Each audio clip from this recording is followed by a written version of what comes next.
Now to Uganda and the saga of some Rolls-Royce cars stolen by Idi Amin from the King of Buganda in 1966. One ended up in the Uganda Museum and has now, over half a century later, been finally returned to the Buganda Kingdom. So what significance does this car hold? Let's now talk to Charles Peter Mayiga, the Katikkiro, or Prime Minister of the Buganda Kingdom.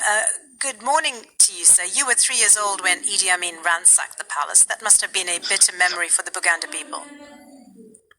Oh, definitely. The Idi Amin actually was acting on the orders of Milton Obote, who was the executive prime minister of the independent country. And Idi Amin was the commander of the army, and he dispatched a unit that attacked the palace. And they ransacked it, and the cars and many other valuables were stolen. It is, created very bitter feelings for the people in Buganda. And 4 Rolls-Royce were taken. Where are the other 3? Well, one of them, a 1936 Phantom 3, was buried. It was destroyed and buried in the palace grounds. And the remains, are with us. I think they're going to be put in a museum.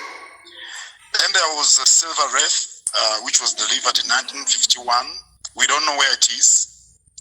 Then there was a silver cloud that was delivered in 1962. We don't know where it is. But there was also a Bentley, which belonged to the current king's mother. It was a Bentley droop head coupe, a 1962 model. It's in South Africa. That one, we've been able to locate it in South Africa.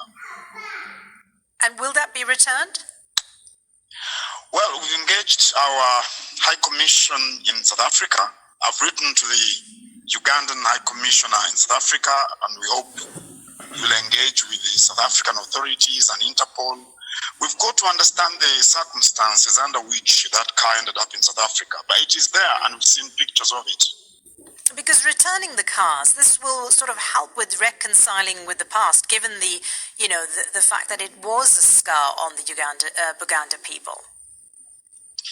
Well, it's a very nice, gesture in our view, because the attack on the palace and ransacking it and taking, movable properties was just some kind of humiliation for our king, for the kingdom, for the people of Buganda, and generally for people who believe in the rule of law. So it's a good gesture. We welcomed it, and we thanked the president and his cabinet for that decision.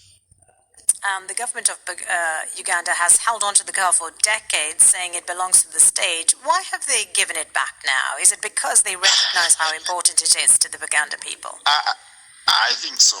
The 3 that either were stolen or the one plus the one that was destroyed, 2 of them belonged to the kingdom, and one of them belonged to the Kabaka in his personal capacity. Now, this one, which was delivered in December 1964, it's a Phantom 4, was purchased for the king because he acted as the head of state at the same time.